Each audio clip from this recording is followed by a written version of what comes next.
stormy seas and lost souls. Who is it? She's dreamt of this before. It's coming. Is it? They say dreams are visions of our memories, thoughts and fears, as seen by our inner eye.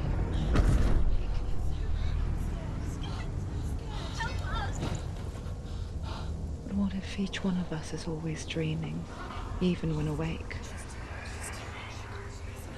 And we only see what our inner eye creates for us. Is this what hell is? A world shaped by Senua'S nightmares. Maybe that's why people fear seeing the world through our eyes. Yes, she's scared. Because if you believe that Senua'S reality is twisted, you must accept that yours might be too.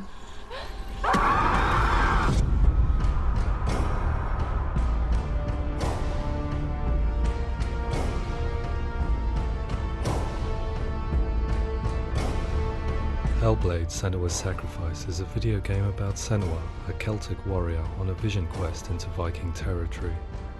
But what sets our hero Senua apart is that she suffers from severe psychotic mental illness. He knows she's getting closer. He can feel her coming closer. She's getting closer. They're watching.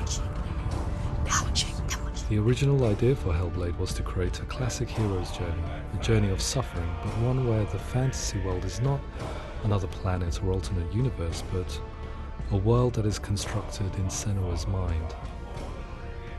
But to do so would mean putting psychotic mental illness at the center of the experience, a subject that is still considered taboo, and a challenge that was both terrifying and exciting in equal measure. In Hellblade, the starting point was a newly discovered Celtic goddess called Senua in Ashwell, Hertfordshire. When first discovered, her name was thought to be Senua, a name which I liked and kept. I wondered if Senua might have been a Celtic warrior like Boudica who stood up to the Romans. While the Romans had conquered all of Europe, there was a group of Celts up in the furthest reaches of the Roman Empire that could not be conquered, the Picts. And so the Romans built a wall, called Hadrian's Wall, that spans across Britain from sea to sea to keep the Pictish barbarians at bay. The Picts were known for their war paint, painted on with woad, and their matted hair clumped with lime. And so Senua would be a barbarian Pict in this image. What's your name? Senua. I haven't seen you before. I don't live home much. Oh, Zeno's daughter. I have to go. Wait. Orkney is off the coast of Scotland and was inhabited by the Picts, steeped in history and mystery, and so I made Orkney Senua's home and set the stage for a crisis. In the late 8th century, the first Vikings landed on the Orkney Islands. The population of the Picts crashed thereafter, replaced by the Norsemen of the 9th century. Were they wiped out? We don't know for sure, but it would seem likely given the reputation of the Vikings. The Northmen's brutality is legendary. High-ranking leaders and chieftains of the tribes they conquered were often offered as sacrifice to their gods. The most brutal of these sacrifices was known as the Blood Eagle. I imagine Senua as a young female warrior who returns home from exile to find her partner, Dillion, brutally sacrificed to a Norse god by these hellish warriors from a faraway land. I imagine the horror of this moment and how it would have dragged her deep into mental torment.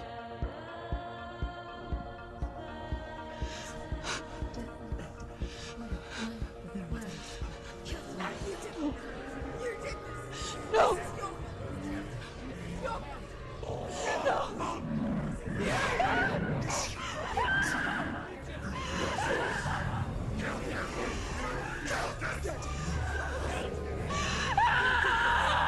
I came to learn that the Celts had a sophisticated and nuanced perspective on the nature of mental disorder.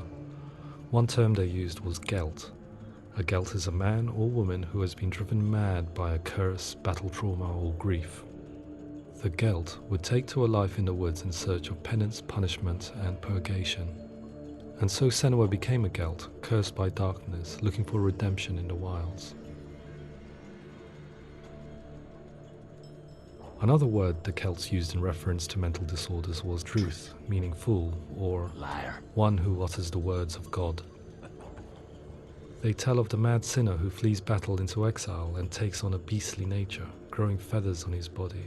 The character called Druth in Hellblade is based on a little-known person called Findan, an 8th century Irish Celt who was captured and enslaved by the Vikings, but eventually escaped to Orkney where he became a monk. I will tell you my stories of hell, if I may walk with you. Upon meeting Senua, it would be his stories that fuel her quest deep into their world of gods. The Northmen say the world will come to an end. The sun will grow black, the earth will sink into the sea, the stars will disappear, fire and water will meet, flames will play against the sky, the heavens and earth and all the world will be burned, all the gods will be dead, and the warriors of Valhalla and people everywhere. Senua, prepare yourself for Ragnarok, for it is nigh. So the stage was set for a new adventure, a journey into the Norse underworld called Hell, a vision quest fueled by madness and myth, a fantasy that was created by Senua's own mind, and one that we would experience through her eyes. This is your mission. This is your quest. There is nothing else left. To make a game about a warrior with psychotic mental illness as its central theme was fraught with danger. Mental illness such as psychosis is still taboo and rarely acknowledged in a century of cinema, never mind the new medium of games. Where it does feature, it often conflates psychosis and psychopathy associated with a lack of empathy. It is unfortunate that these two words sound so similar that they are used interchangeably in media. I must admit that I didn't have to look very far to discover my own ignorance of the subject. So we reached out to Paul Fletcher, psychiatrist and professor of health neuroscience at University of Cambridge.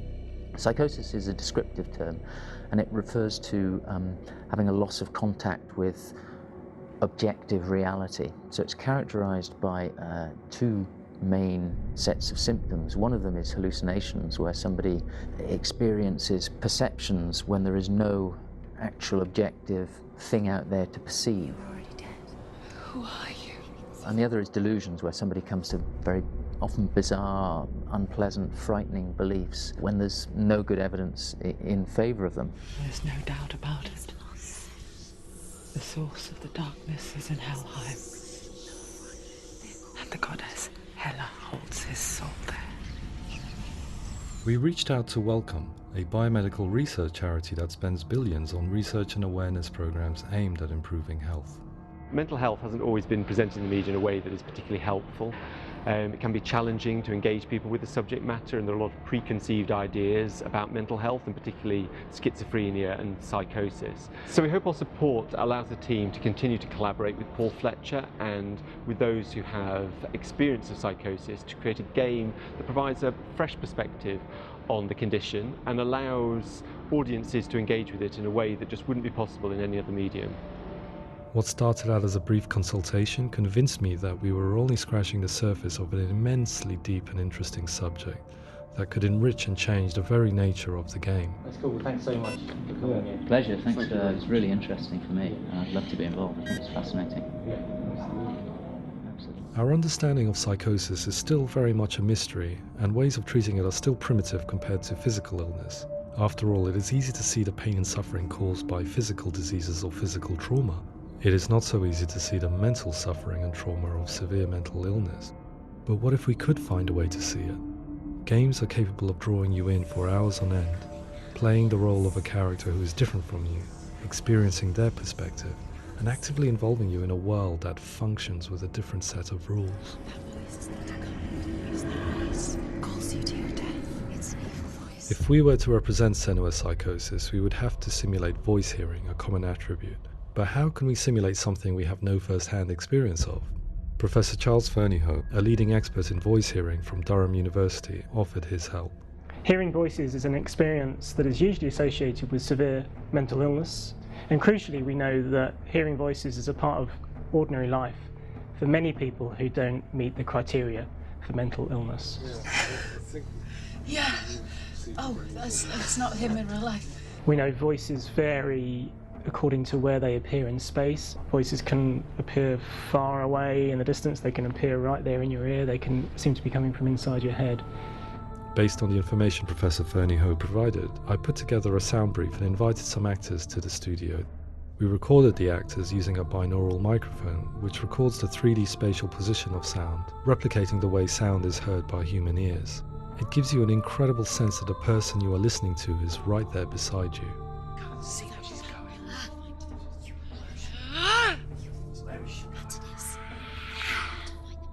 Rachel Waddingham from the Voice Collective came to our studio with 2 young voice hearers to speak to our team. We talked at length about their experiences and they listened to our tests, giving us feedback on how we could improve on it. Everyone hates her. She's cursed. It's very hard to represent what this experience is like, partly because it's such a personal, intense, emotional experience. It's testament to how Ninja Theory have been listening to what the researchers are saying, but also, crucially, listening to the experts by experience. What they've come up with is so compelling. It's by far the best representation I've heard of what these experiences are like.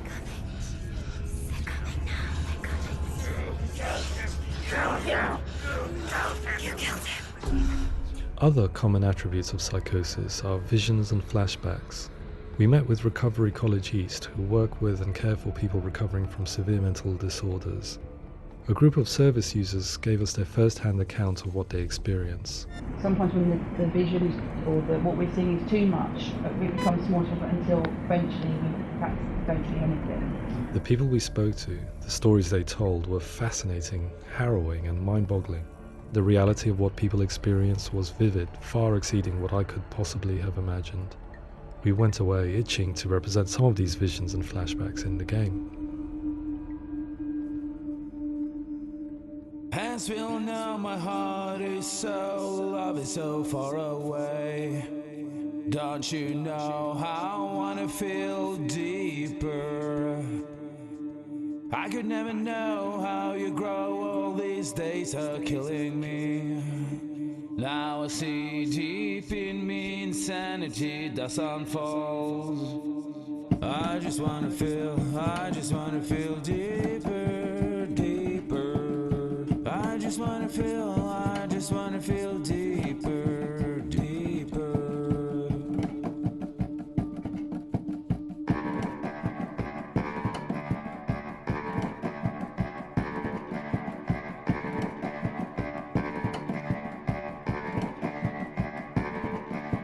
As we all know, my heart is so, love is so far away. Don't you know how I wanna feel deeper? I could never know how you grow, all these days are killing me. Feel like this, read like this, I just wanna live that song. I just wanna feel deeper, deeper. I just wanna feel deeper, deeper.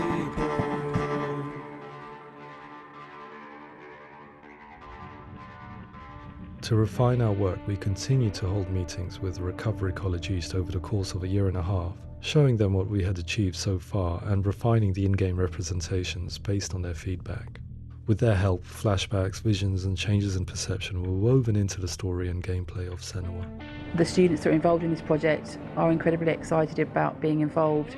They have described the experience as being important because it values their lived experience and shows that despite what we have been through, all of that experience becomes valid, that actually it's something that we should all be talking about. The experiences described range from beautiful to frightening beyond comprehension. I heard of a girl who has to live with an angry voice screaming at her, slamming on her doors and walls 24 hours a day. I met someone who would often see hanging corpses in a room, so real that she would sometimes try to rescue them. The panic and fear that comes with such visions is entirely understandable, and it can be a living horror for some.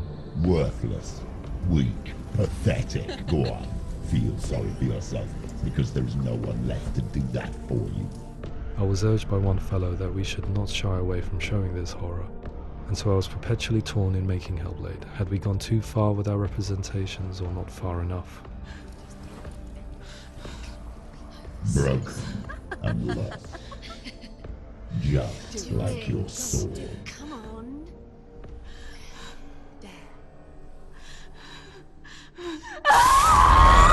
In some ways, voice hearing and visions were the low-hanging fruit, so to speak. There's another aspect of psychosis that is much harder to explain, but one that I think video games are uniquely able to represent, which are often called delusions. People begin to see patterns in the world. They begin to link things that most people wouldn't link. Most of the things that we might think would be coincidence or, not worth commenting on. Nevertheless, that might have a particular salience or importance for them.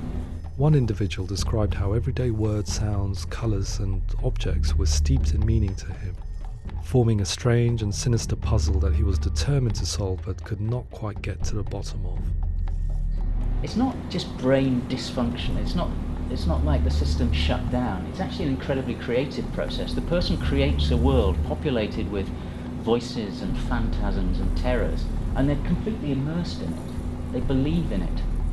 We often invite people into the studio to play the game. In one of our playtests, they played through much of the game, making associations between runes, secret messages, and the threat of darkness that stalked them.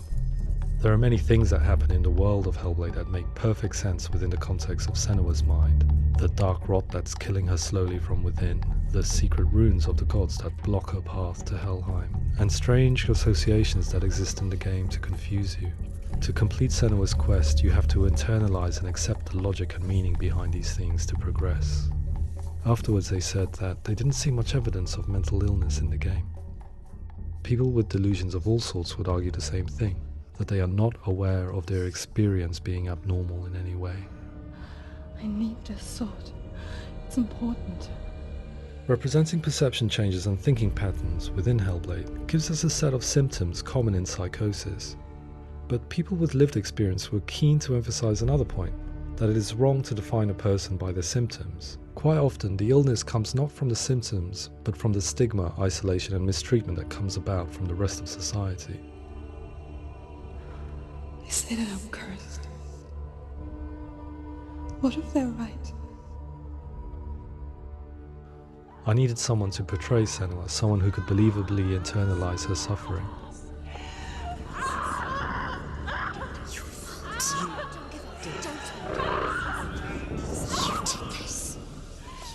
Melina Jurgens, our video editor, had been a stand-in for Senua over a few months while we perfected our motion capture techniques. Without realizing it, she had already auditioned for the role, and I knew her well enough to know that I didn't have to teach her to act, but to relive her own internal pain. As often is the case, those who have suffered mental anguish are never far from us.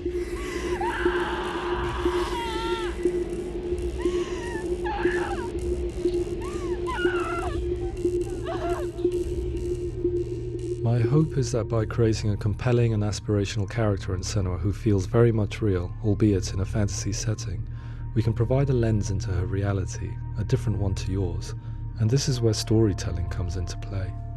I imagined her life based on common threads in real people's lives. She was always prone to psychosis as a child. Her mother Galina also heard voices and had visions, so perhaps there was a genetic aspect. Or perhaps it was cultural, as she lived within a world without science, of gods and superstition, as exemplified by her druid father Zimbal. Psychosis developed in her late teens to early 20s and was exasperated by stigma and isolation at the hands of the clansmen and her father. This darkness. It's spreading. The trauma of seeing her lover Dillion sacrificed tips her over the edge, making her remodel her reality around a concept that connects everything: the darkness. So the question, is what Senua experiences real? Can only be answered by saying, yes, it is real. It is her reality. All of her suffering will have been for nothing. It's just a matter of time. Towards the end of the project, service users and professionals that had collaborated with us were invited to see the near-final game. It was a chance to see if the game had reflected their views or if it had misrepresented them. For me, being involved in especially developing Senua'S character has been really important, and being able to bring in my perspective and what I see and what I hear and having that built into the game has been a real privilege. It's gritty and it's meaty, and there are some tough subjects in there that are being tackled with honesty.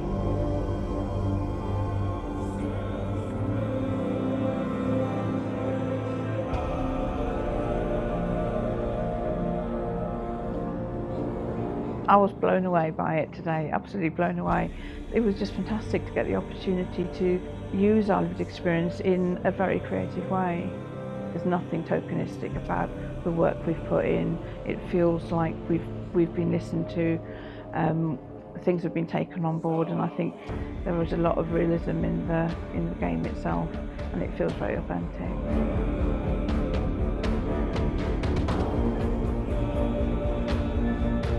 Hellblade will give people a good experience of what it's like to hear voices and have those experiences. I'm glad that the guys at Ninja Theory kind of asked us to come along and help them build an experience that's positive when it comes out, and get myself a copy and have a go.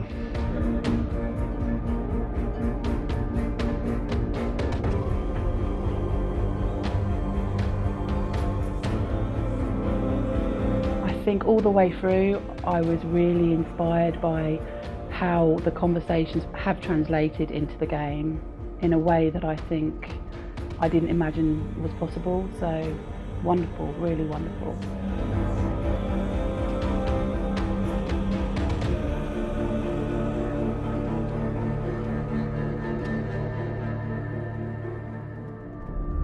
I really hope that others will follow the lead they've set and use the power of something like a video game to change people's perceptions, to increase understanding, and ultimately to make some of the stigma around voice hearing and other experiences go away.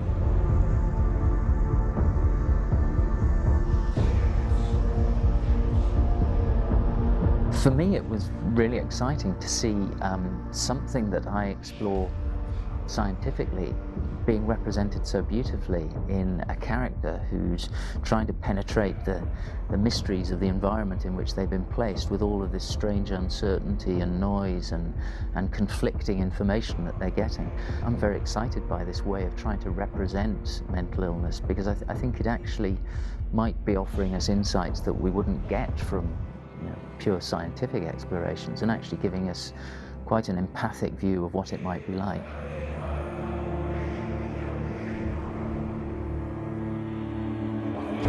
Mental illness has been with us for as long as we have been on this planet, but why? Why hasn't evolution stamped out this weakness from within our gene pool? I often pondered this question until I realized that the question had an inbuilt flaw. It assumes that being and thinking differently is a weakness.